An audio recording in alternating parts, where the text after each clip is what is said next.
kasalanan, no? Alam niyo po, yung atin niyo po dito, pagsasamba po natin dito, ito po ay pagtugon natin doon sa ginawa ng Panginoon, no? Kasi po, lahat tayo, ang nakay Kristo po ay pinatawad na ng Panginoon, no? Lahat, hindi natin ginagawa ito para patawarin tayo ng Lord, no? Kung sino man ay nakay Kristo po, ay pinatawad na siya ng Panginoon. Kaya, napaka-importante nito sa ating pagbibigay ng ating best natin sa Diyos. Kasi po, hindi natin mabibigay yung best na pagsamba, paglilingkod sa Diyos, kung ikaw po, hindi mo naranasan yung ginawa ng Panginoon sa buhay mo. Para bang yung pagsisimba o yung mga ginagawa sa church, parang pabigat lang sa atin, parang burden sa atin, parang napipilitan lang tayo. Pero kung tayo po nakaranas ng ginawa ng Panginoon, kung kilala natin ang Diyos, excited po tayo palagi na paglingkuran po ang Panginoon. That's why po, this series po, first two messages including today, ay inilatag po yung reason kung bakit natin ibibigay yung best natin na pagsamba o paglingkod sa Panginoon. Kaya po, dito sa Romans chapter 12, verse 1, ang sabi natin dyan, kaya nga, mga kapatid, alang-alang sa habag ng Diyos, pinakakiusap ko sa inyo na ialay ninyo ang inyong mga katawan bilang handog na buhay, banal at kalugod-lugod sa Kanya. Ito ang iyong karapat-dapat na pagsamba sa Diyos. Kaya po, binanggit natin yung kaya nga, therefore. Kasi po, pag nakikita natin salitang kaya nga, ay ibig sabihin po, meron tayong babalikan na mga verses po sa Bible. Kaya pala natin iaalay yung ating buhay sa Diyos kasi po, pinaliwanag ni Paul yung ginawa ng Panginoon. Kaya po, last Sunday, pinag-aralan natin no, na meron po ang Diyos, may galit ang Diyos, the wrath of God, and merong mercy of God, meron namang habag ang Diyos. Kaya po, sa atin, para maunawaan natin yung habag o awa ng Diyos, tinignan muna natin yung puot ng Diyos, yung galit ng Diyos. Kasi po, hindi natin lubusang maintindihan o ma-appreciate po yung habag ng Diyos, yung awa ng Diyos, kung hindi natin nakita yung ating mga sarili na tayo po ay sumuway, tumalikod sa Diyos. At ang Diyos po, dahil siya po ay banal, siya po ay makatwiran, ibinuhos niya po yung kanyang puot no, sa tao. Magitan po ng pagbigay ng, sabi ng Bible, sabi natin nung nakaraan, no, hinayaan ng Diyos na magkasala ang tao. Hinayaan ng Diyos na gawin ng tao kanyang mga masamang ginagawa. Kasi po, napuot po sa atin ng Diyos. Pero, pinag-aralan po natin na merong mercy si Lord. Merong habag ang Panginoon. I pray po, ang bawat isa sa atin ay naunawaan po natin. Makita natin, maranasan natin yung mercy ni Lord. No, na tayo po makasalanan tumalikod sa Diyos, pero ibinuhos pa rin ni Lord yung kanyang awa, kanyang habag sa atin sa magitan ng ating Panginoon Kristo na namatay sa cross, no? At inalay niya kanyang buhay. Siya po ay nahirapan. Imbes na tayo yung pagbigyan ng puot ng Diyos, si Jesus po ang sumalo ng lahat ng galit ng Panginoon para mapawi po yung kanyang galit po sa atin. Amen? Kaya po, kung naiintindihan natin yon, na-appreciate natin yon, nakita natin yon, meron na tayong dahilan para sambahin, ibigay yung best natin sa Panginoon. At ngayon po, kagaya po na sabi ko sa inyo, ano ba yung reason? Nauna po, the wrath of God, the mercy of God. At ngayon naman po, pag-aaralan natin yung the sovereign grace of God. The sovereign grace of God. Ano po ba ibig sabihin ng sovereign? No? Sovereign. Ibig sabihin ng sovereign po is essentially means that He has the power, wisdom, and authority to do anything He chooses within His creation. Ibig sabihin ng sovereign, sa madaling salita po, ang Diyos po ay meron siyang kapangyarihan, meron siyang kaalaman, kaunawaan, at meron siyang otoridad na gawin ang lahat ng nais niya. Kasi po siya ang Diyos. Si Lord po, wala pong nagdidikta sa Kanya. Wala pong nag-a-advise sa Kanya. Wala pong nasabi na, Lord, pwede ba ito yung gawin mo? Hindi. No? Si Jesus, si God po, walang nagbumuto sa Kanya. Kasi ang Diyos po, ay siya po ay sovereign, full in control. May control ng lahat ng bagay. Kaya po, tingnan natin. Sabi ng Psalms 152 verse 2, ang aming Diyos ay nasa langit at ginagawa niya ang kanyang nais. Ginagawa niya ang kanyang nais. Tayo po, hindi natin pwedeng kontrolin si Lord. Hindi natin siya pwedeng utusan. Kasi po, ang Diyos po ay sovereign. Siya po ay full in control. At kagandahan lang po sa Diyos, kahit po siya po ay full in control, siya pa rin po ay merong kaalaman. Alam niya po lahat ng bagay. Okay? Para maintindihan niyo po yung salitang sovereign, no? Sa ating gobyerno po, meron tayong 3 branches of government. Di ba? Alam niyo yung 3 branches of government. Meron po tayong executive branch, legislative, and judiciary.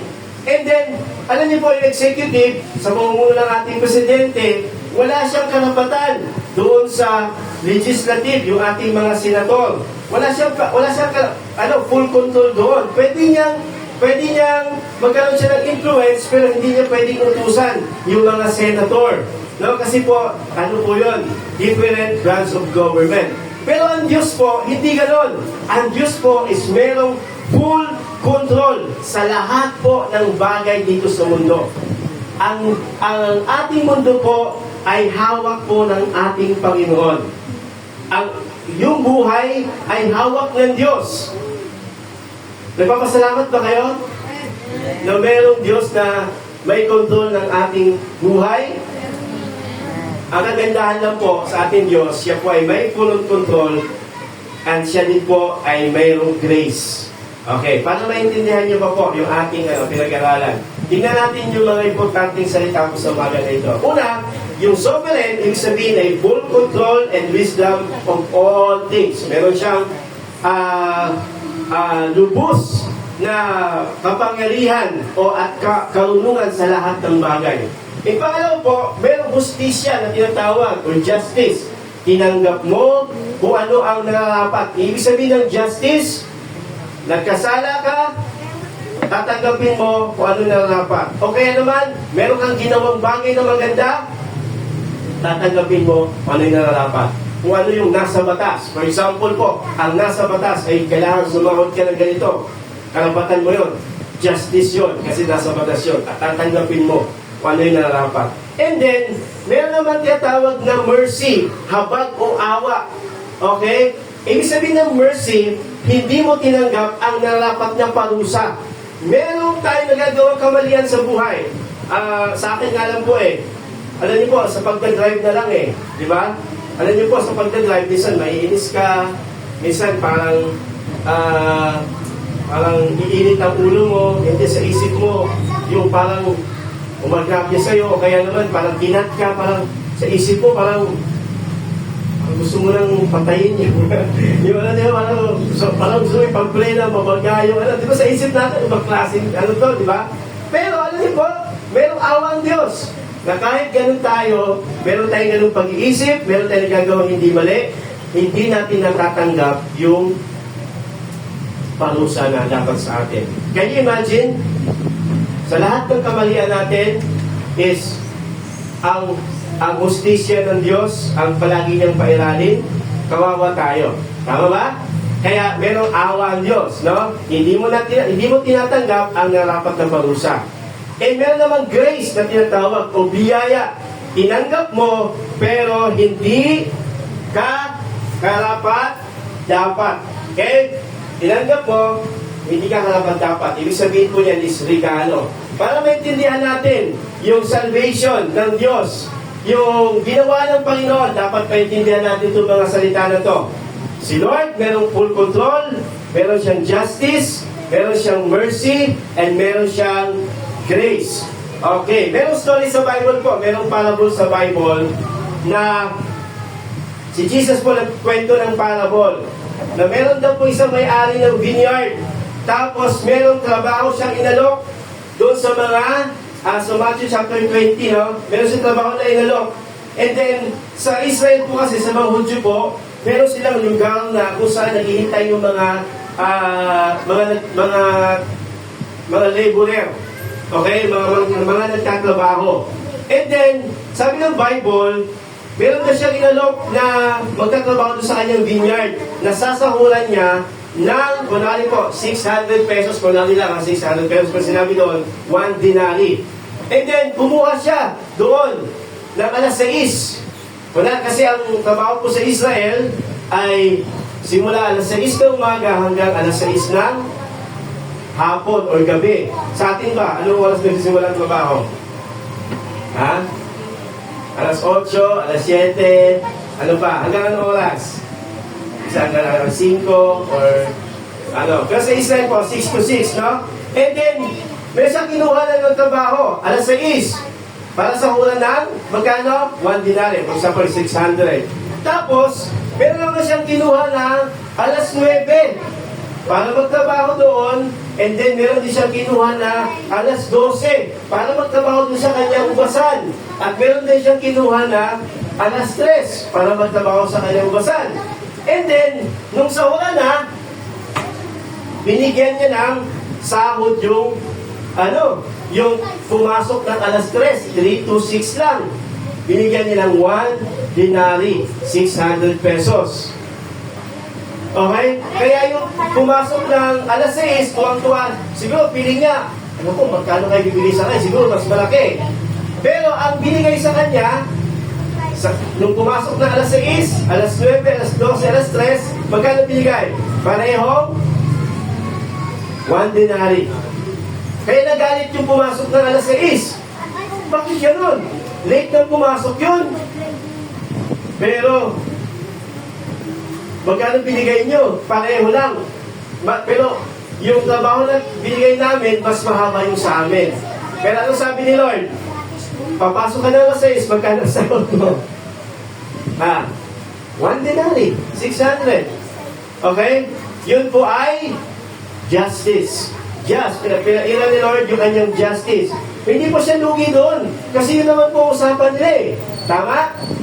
Ang nagtrabaho ng alas 9, alas 12, alas 3, yun po ay tumanggap ng grace. Hindi sila deserve na tanggapin yon, pero tinanggap nila. Okay? Ganun din po sa kaligtasan. Sa kaligtasan po, lahat tayo ay hindi po tayo deserve na tumanggap ng kaligtasan. Pero, tinanggap natin. Kasi po, merong grace ang Panginoon. Tingnan niyo po, sabi ng Bible, verse 13, ngunit sumagot siya sa isa sa kanila, kaibigan, wala akong ginawang masama sa iyo. Di ba't nakipagkasundo ka sa akin sa 1 denaryo, kunin mo ang naukol sa iyo at umalis ka na. Napagpasyahan kong ibigay sa huling manggagawa ang katulad na binigay ko sa iyo. Wala ba akong karapatang gawin ang nais ko sa sarili kong lupain? O minamasama mo ba ang aking kabutihang loob? Sa madaling salita, si Lord po, meron siyang authority, meron siyang sariling pagpapasya kung ano ang gagawin niya. Okay? Kaya yun po yung emphasize natin ngayon sa umaga po na ito. Yung sovereign grace ni Lord. Si Lord meron justice, pero meron din siyang biyaya. May control siya na sa lahat ng bagay. Kaya po, sa Romans chapter 9 po, sa Romans chapter 9, ito po ay patungkol sa bayang Israel. Ang bayang Israel po ay pinili ng Diyos. Si Lord po ay kumuha po ng isang tao, si Abraham. Hinugot niya para pagsimulan ng isang lahi na Israel. Para panggalingan po at gawin yung plano ng Diyos na kaligtasan. Kasi po, hinugot ni Lord yung Israel, si Abraham, para simulan yung nation, at para ipadaan doon yung tagapagligtas na si Jesus. No? Kaya si Jesus po ay galing sa lahi ng mga Israelita, mga Hudyo. At alam niyo ba, bakit ba Israel ang pinili?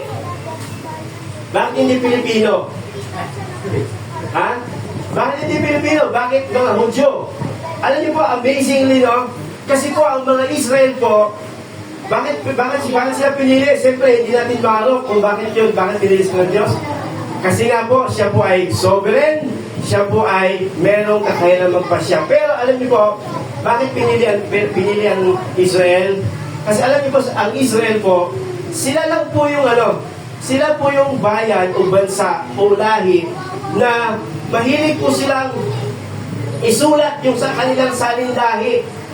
Ang Israel po, meron silang record ng kanilang salinlahi, genealogy. Kaya nga sa Bible, di ba?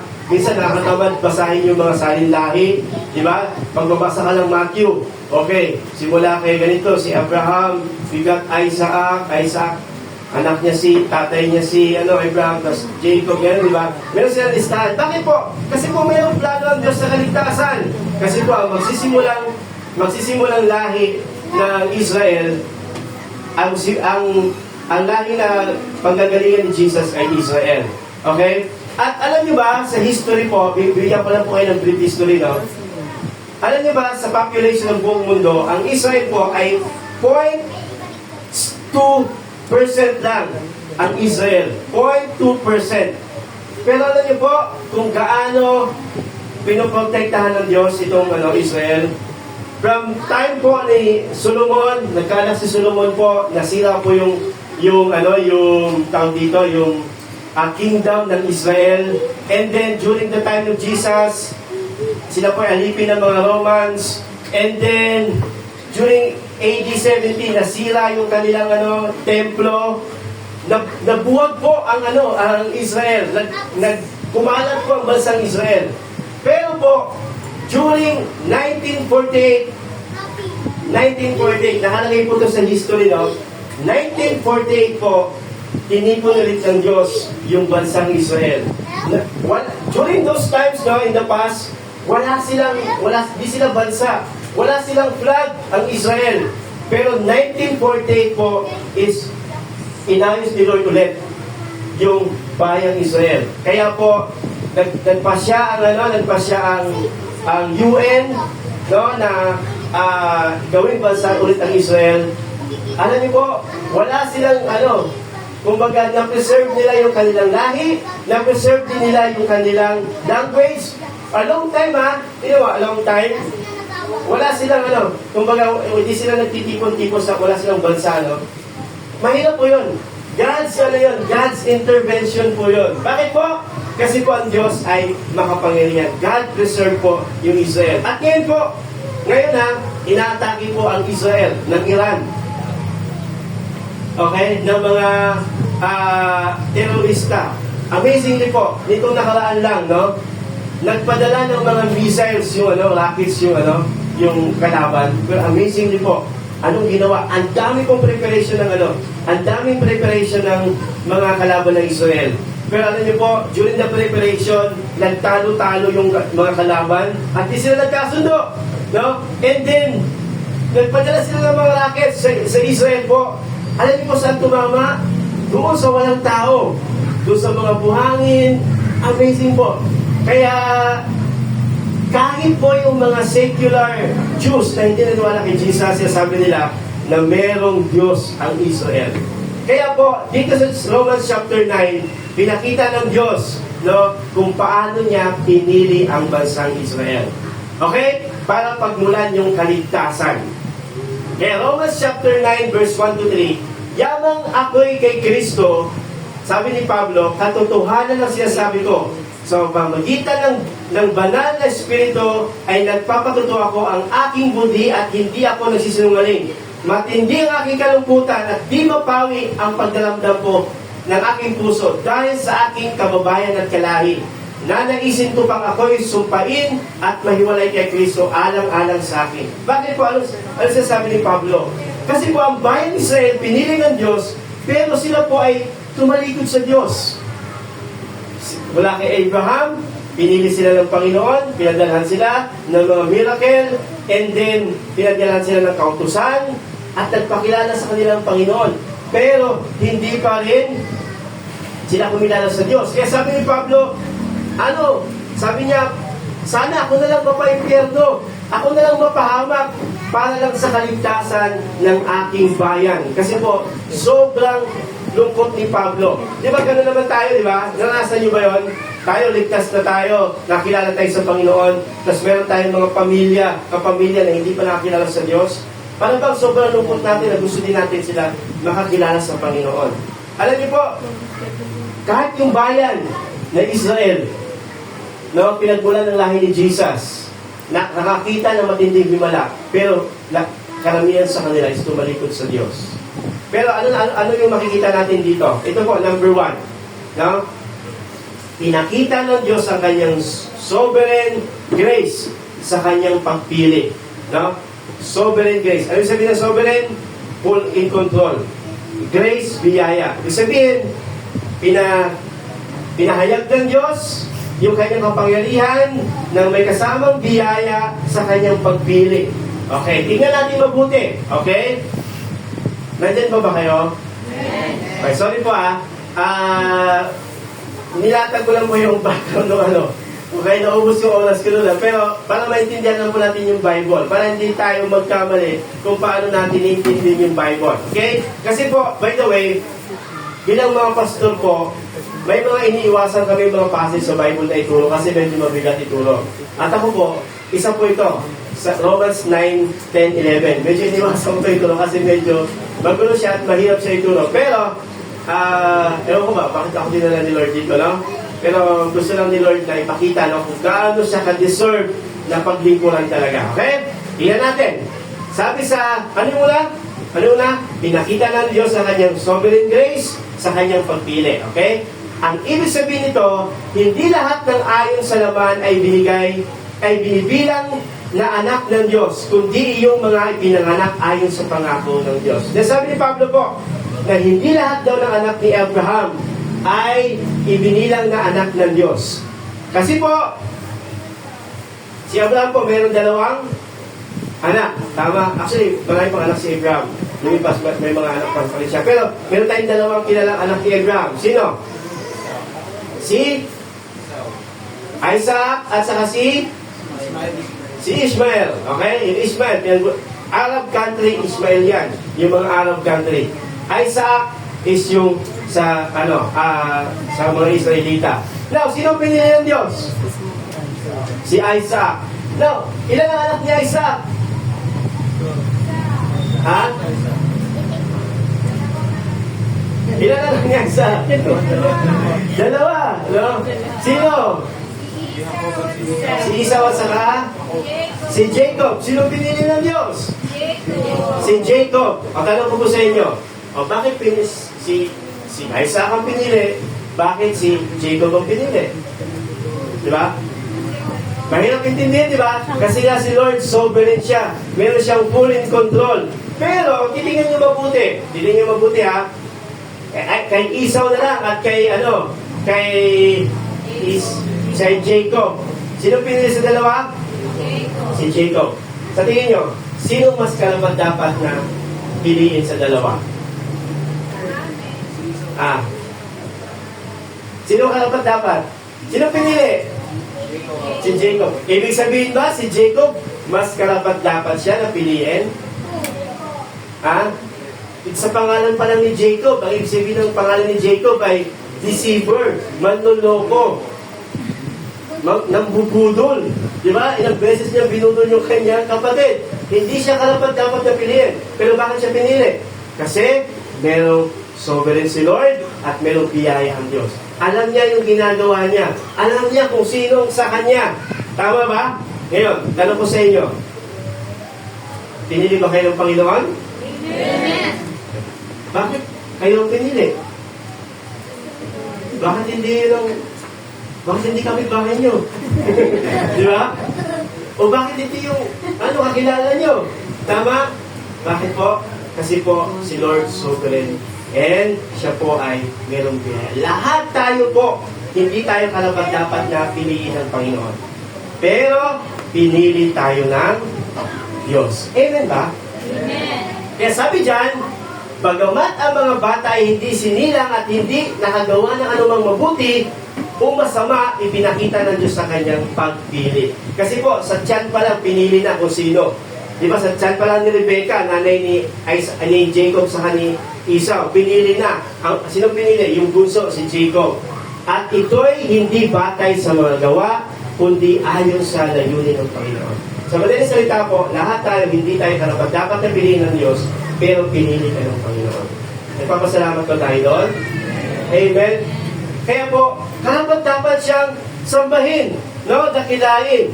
And then, by the way po, sabi dyan, no? Ibinilang na anak ng Diyos, hindi sa laman, kundi sa pangako. Ito po, reminder po sa mga kabataan at sa mga magulang. Wala pong tinatawag na Christian since birth. No? Ay, magulang mo kasi Christian, kaya Christian na rin ako. Hindi po. Lahat tayo ay kailangan nating makaranas ng personal na pag-unawa sa kung sino ang Diyos at kung anong ginawa niya. Okay? Ibig sabihin, kaya po mga parents po, ang pinaka-assignment natin bilang mga magulang is dalhin natin ang ating mga anak sa pagkakilala sa Diyos. No? Palagi natin silang tanungin, no? Kung kilala mo ba si Lord, meron ka bang personal na relasyon sa Panginoon? Kasi po, hindi po automatic na tayo makilala sa Diyos at yung mga anak natin is, merong pagkakataon, merong malaking chance. Pero, hindi po, assurance na sila po yung makilala. Ito nga yung mga tao na ito, binigyan na ng pangako, pero hindi pa rin sila tumilala sa Panginoon. Amen po ba? Kaya sa mga kabataan na nandito, no? Panalangin namin bilang mga magulang na magkaroon kayo ng personal na pagkaunawa sa kung sino ang Diyos. Okay? Amen ba? Amen. Now, sabi dyan, okay, yung pagpili ng Diyos sa atin, ito ay ayon sa kanyang hindi maalok na kaparaanan at biyaya niya sa atin. Okay? Hindi maalok na kaparaanan at biyaya niya sa atin. Bakit po? Kasi po, kung titignan ko lang po yung sarili kong buhay, hindi po ako dapat na piliin ng Diyos. Kung titignan din natin yung ating sariling buhay, hindi tayo dapat na piliin ng Diyos. At ito pa matindi, dahil ang Diyos po ay sovereign, alam niya, no? Pag pinili natin siya, pag sumunod tayo sa Kanya, alam niya na tayo po is minsan patigas din ang ulo natin. Di ba? Minsan, susuway din tayo sa Diyos. Minsan, kakalimutan din natin si Lord. Minsan, i-reject na natin si Lord. Pero, bakit? Nandito pa rin tayo. Kasi, pinili tayo ng Panginoon. Sabi mo sa katabi mo, pinili ka ng Diyos. Sabi mo sa Kanya. Sabi mo sa Kanya, kahit ganyan ka, pinili ka ng Panginoon. Okay? Ayan. Number 2 po, pinakita ng Diyos sa Kanyang sovereign grace sa pagbibigay sa atin ng kalayaan para piliin siya. Okay? Amen ba? Sa pagbibigay sa atin ng kalayaan para piliin siya. Bakit po? Kahit si Lord may kontrol sa lahat ng bagay, pero binigyan niya pa rin tayo ng kalayaan na piliin natin siya. Si Lord po, hindi tayo ginawang robot, no? Napipilitin niya tayong, sundin siya, piliin siya. Pero dahil sa kanyang sovereign grace, dahil sa kanyang siya po ang lahat, siya ay may kontrol ng lahat ng bagay, binigyan niya tayo ng kalayaan para piliin natin siya. Okay? Nagtataka ka ba? Bakit hinayaan ni Lord na magkasala ang tao? Di ba? Alam niyo naman, magkakasala ang tao. Pero alam niyo po, bakit hinayaan ng Diyos na magkasala ang tao? Kasi po, binigyan niya tayo ng kalayaan na pumili. Kasi yung kalayaan na pumili po, ito po ay kanyang pagpapahayag ng kanyang pagmamahal sa atin. Tama? Tama ba? Kaya po, sino po dito ang mayroong mga asawa? Ha? Yung mga asawa po ba natin is mahal natin? Amen. Ha? Kinukontrol ba natin? Hinahawakan natin sa leeg? Amen. Di ba, pag kinukontrol natin yung asawa natin, parang hindi yun pagpapakita ng totoong pagmamahal. Kasi ang totoong pagmamahal ay pagpapahayag na kalayaan na, okay, mahal kita, mahal mo ako, binibigyan kita ng kalayaan para ipakita sa akin ang pagmamahal mo. Nagkakamali, pero bumabangon, di ba, bumabawi. Amen po ba? Ganoon din po sa atin. Ganoon din po sa Diyos. So, the verse pa. Basahin na po natin Romans 10:1-3. Basahin po natin. Mga kapatid, Mahalin ang aking puso at dalangin sa Diyos na maligtas ang sambayan ng Israel. Makakapagpatunay ako na masigasig sila tungkol sa Diyos. Subalit hindi ito ayon sa tamang pagkaunawa. Dahil hindi nila naunawaan ang pagiging matuwid na nagmula sa Diyos. At nagsisikap silang magtayo ng sariling paraan upang maging matuwid. Hindi sila nagpasakop sa paraan ng Diyos sa pagiging tuwid. Okay, malino, no? Sabi ng salita ng Panginoon, no? Kahit pambansang Israel, pinili ng Diyos. Pero hindi kailanman pinilit ng Diyos na sambahin ng Israel ang Diyos. Pinahayag lamang ng Diyos yung kanyang kapangyarihan, yung kanyang pagmamahal. Pero kahit kailan, hindi niya pinilit ang tao para sambahin siya, piliin siya. Bakit? Kasi po, sovereign ng Diyos. At may grace ang Panginoon. Ang sabi dyan, makapagpatunay ako na masigasig sila tungkol sa Diyos. Subalit, hindi yun ang tamang pagkaunawa. Sila po, very religious sila. No? Dahil hindi nila naunawaan ang pagiging matuwid na nagmumula sa Diyos at nagsisikap silang magtayo ng sariling kaparaanan. Bigyan ko lang po kayo illustration, no? Ito po ang ginagawa ng tao. Okay. Bibigyan namin kayo ng kalayaan na manahimik. Okay? Yan. At least may kalayaan pa rin sila na manahimik. Okay? Yan. Ito po, kaparaanan ng tao para maging matuwid. Ang religion po, ganito po, ang religion ay pagpupusigin ng tao para maging matuwid. Ang tawag po natin dyan religion. Kaya ang ginagawa ng religion, meron silang faith, pananampalataya, tapos dinadagdagan nila ng pagsunod sa kautusan, plus paggawa ng mabuti equals kaligtasan o pagiging matuwid. Ganun ang religion. Meron kang faith kay Lord, pero kailangan may pagsunod sa kautusan o tradisyon. Meron kang faith kay Lord, pero kailangan gawin mo to. Mag-pray ka ng ganitong kahaba. Okay naman, gawin mo to lahat ng mga church thing na ito. Ganun ang religion, no? Pero, sabi doon, sila po, ginagawa nila yung sariling kaparaanan nila para maging matuwid. Religion po yan. Hindi po religion ng Judaism. By obeying the law. Pero sabi dyan, kaparaanan ng Diyos para maging matuwid. Anong kaparaanan ng Diyos? Okay? Relation to God. Relationship kay Lord. Anong kaparaanan ng Diyos? Pananampalataya kay Jesus lang equals kaligtasan at pagiging matuwid at nagdudulot ng mabubuting gawa. Nakita niyo po? Nakita niyo yung pagkaiba? Tama? No, ang religion, sinisikap ng tao na maging matuwid. Pero ang Christianity, relationship kay God, ay nanampalataya ka sa Panginoon, ikaw ngayon ay matuwid na. Oh, sabi ng basahin natin, Romans 10, verse 9 to 10, sapagkat kung ipapahayag mo sa magitan ng iyong bibig na si Jesus ay Panginoon at sasampalataya ka ng buong puso. Hindi mo lang sinasabi sa bibig mo na I believe Jesus, nanampalataya ko, kundi buong puso na nanampalataya. Ibig sabihin, ang totoong pananampalataya pala ay sinasabi mo at nanggagaling ito sa iyong puso na binuhay siya muli ng Diyos mula sa kamatayan. Kamatayan ay maliligtas ka.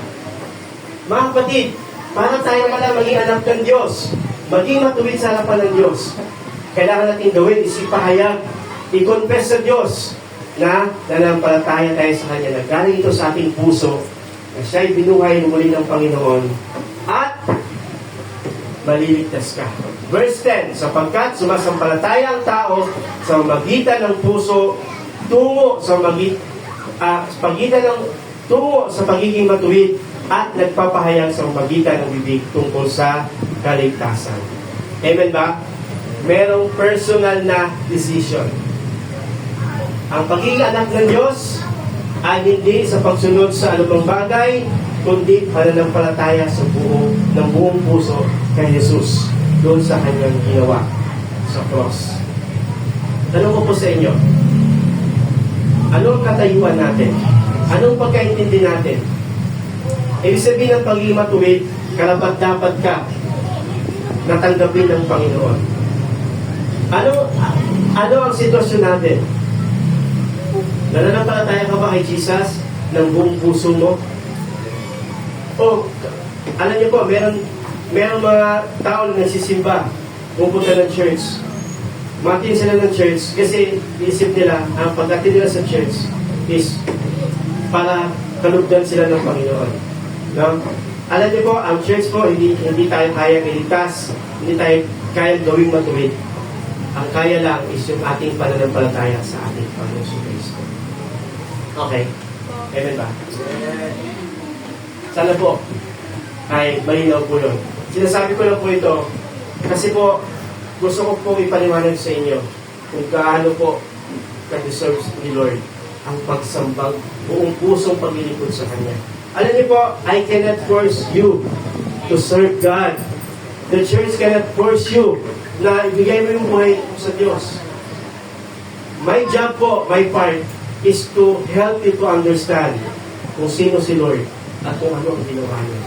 At buong pusong tatanggapin niya at maunawaan yun. And then ito po yung mag-resulta ng pagsamba at paglilingkod sa Panginoon. It's personal understanding ng pagkaunawa doon sa ginawa ng Panginoon.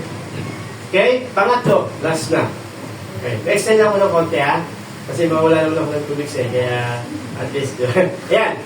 Sabi dyan, kaya ang pagpili sa atin ng Diyos ay magdudulot sa atin ng pagpapakumbaba, pasasalamat at the best na paglilingkod.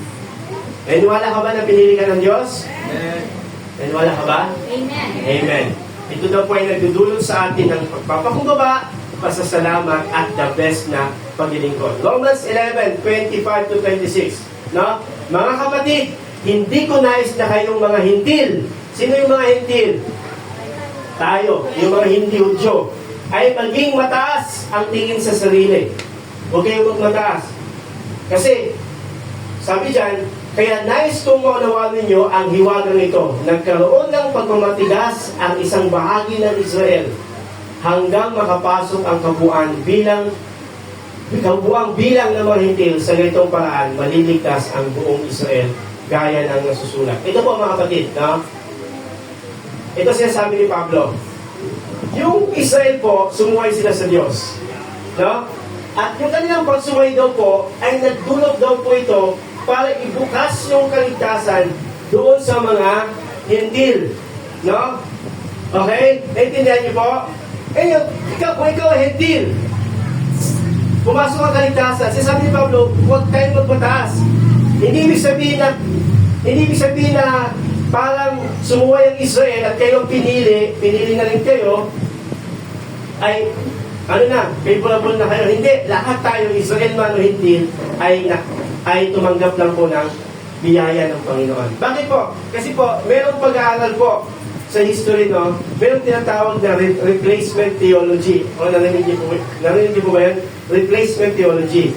Ibig sabihin ng replacement theology po, na wala na yung Israel.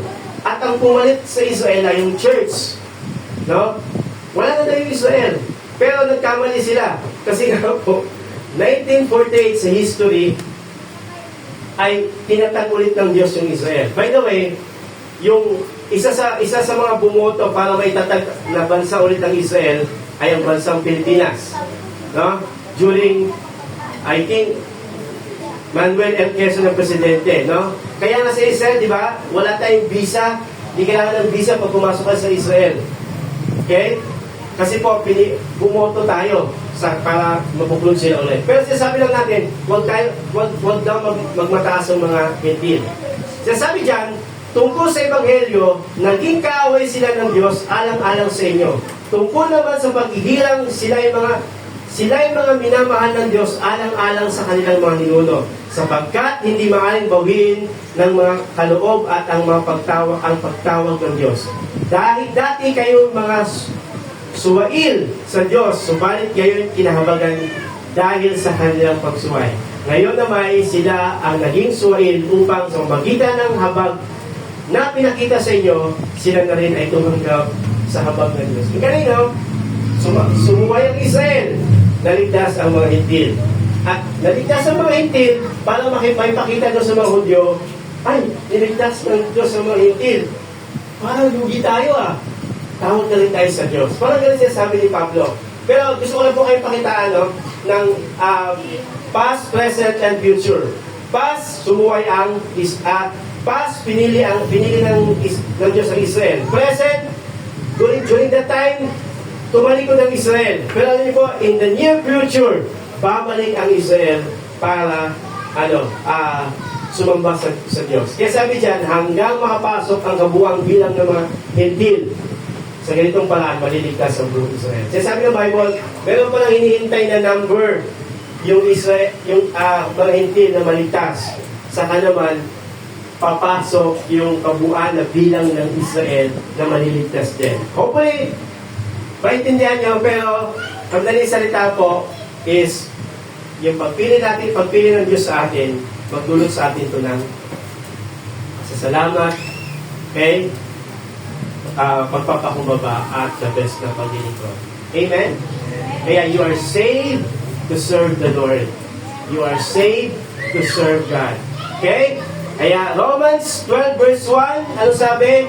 Kaya nga mga kapatid, alang-alang sa kapag ng Diyos, pinakausap ko sa inyo na ialay ninyo ang inyong mga katawan bilang handog na buhay, banal at kalugod-lugod sa Kanya. Ito ang inyong karapat-dapat na pagsamba. Alang-alang sa habag ng Diyos. Ano yung habag ng Diyos?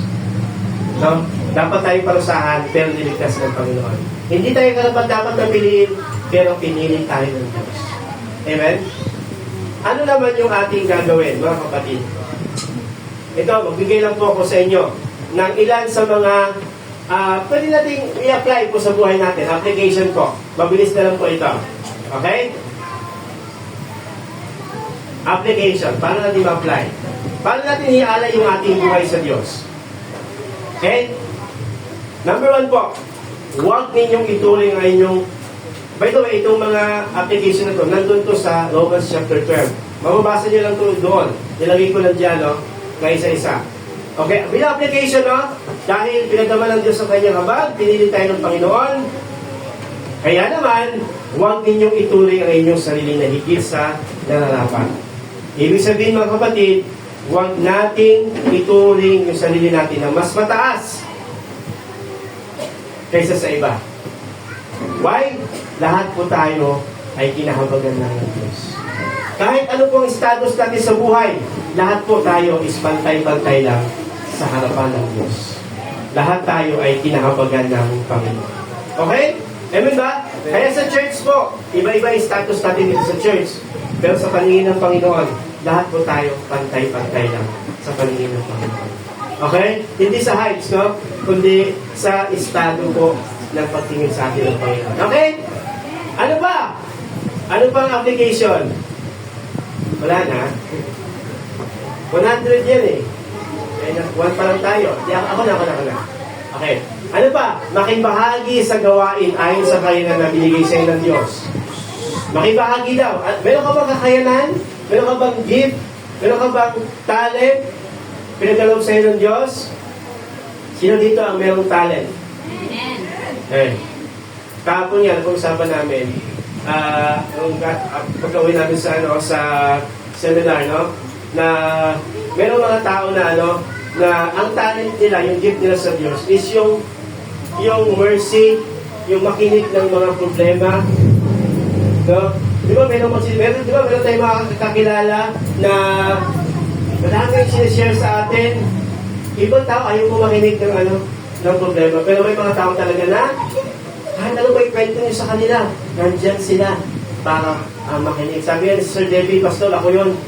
Kahit kahit kwentuhan mo lang ako, Pastor, mga problema, kahit sino. Sa yung tindahan ko, Pastor, ano yun? Counseling room yun. Lahat ng bibili doon. Inukwento, tanggap na ako ng tanggap. Pero dapat bibili, no? May mga ganong tao, no? At i-alay ko natin yung talento na yun.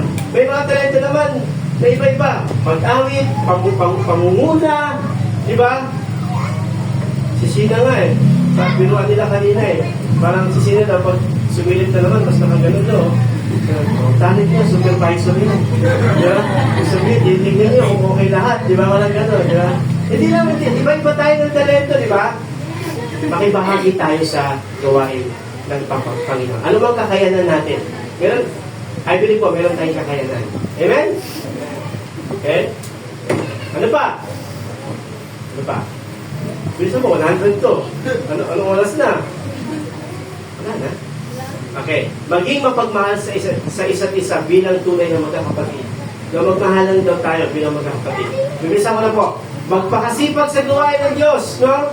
Huwag tayong tamali na umati ng gawain. Magpakasipag tayo, maging excited tayo sa lahat po ng gawain po ng Panginoon. Alam ko po, sa bukas po, nagtatrabaho, maraming ginagawa sa buhay, pero dahil po, kinahabagan tayo ng Diyos, mabuti ang Diyos sa atin.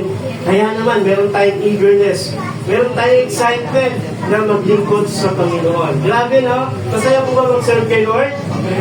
Amen. Praise God. Ano pa po? Tulungan ninyo mga kapatid na nangangailangan. Sabi ng Bible, dahil tayo kinabagan ng Panginoon, kung meron tayong pagkakataon at kakayanan na tumulong tayo sa mga nangangailangan. Ano pa po? Ano yan? Palahin daw. Yung mga umuusig. Palahin. Sorry po. By the way, naka-record ka. hindi po yung palahin, ha? Ina-upload po natin yung video natin kasi yung mga iba, di nakaka-atin, no? Palatis, makapakinig pa rin sila. Hindi po yung palahin. Pagpalain po yan, okay? Pagpalain po yan ang mga umuusig sa atin. Yung umuusig sa atin, dahil sa ating pananampalataya, bakit ganyan? Lipat ka na, o bakit ganyan? Ano ba? Pagpalain din, i-bless natin sila, ipanalangin natin sila. Ano pa? Huwag ninyong gantihan ang mga ang masama ng masama.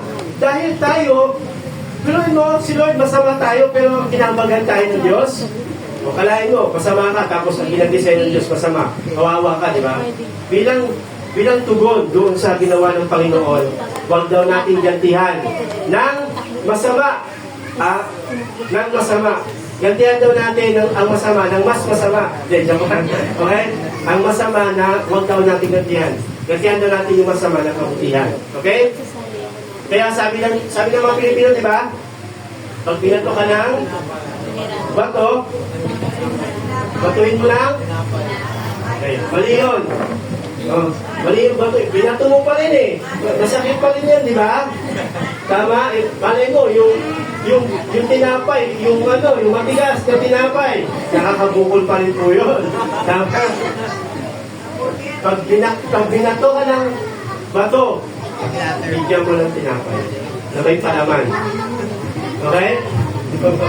Hindi, ang idea lang po nun is, huwag tayong gumante. Kasi sabi ko lang ating, sinasabi ng mga Pilipino. Sabi dyan, sa abot na inyong makakaya, makipamuhay kayo ng mapayapa sa lahat ng tao. Okay? Ano pa? Ibahagi, ang lastly po, ibahagi ang kaligtasan sa iba. Dahil nakaranas tayo ng kaligtasan, ibahagi natin yun sa iba. Amen? Amen po ba? Kaya salamat po sa Panginoon. Palagpakan natin si Lord. Kaya sa umaga po na ito, nawa po ay pinagpala tayo ng salita ng Panginoon. Sige po, tayong lahat po ay manalangin. Amin Diyos. Lord, dahil sa iyong awa, biyaya sa amin. Lord, pinili niyo po pa rin po kami upang makakilala sa inyong Panginoon. Salamat o Diyos. At itong habag niyo po sa amin, Panginoon. Lord, nawa po ay magdulot ito ng aming personal na desisyon na piliin namin kayo. Ialay namin ang buhay namin sa inyo. Lord, I pray that patuloy niyo po unawa ito sa aking Panginoon at patuloy kayo magpakilala sa amin. At Lord, sa lahat ng nakakilala sa inyo, nawa po ay patuloy kaming Lord, sumagana Lord, sa pagpupuri at pagsamba at paglilingkod sa inyo, Panginoon. Maraming salamat po sa pangalan ni Jesus. Amen and amen. God bless po sa aking lahat.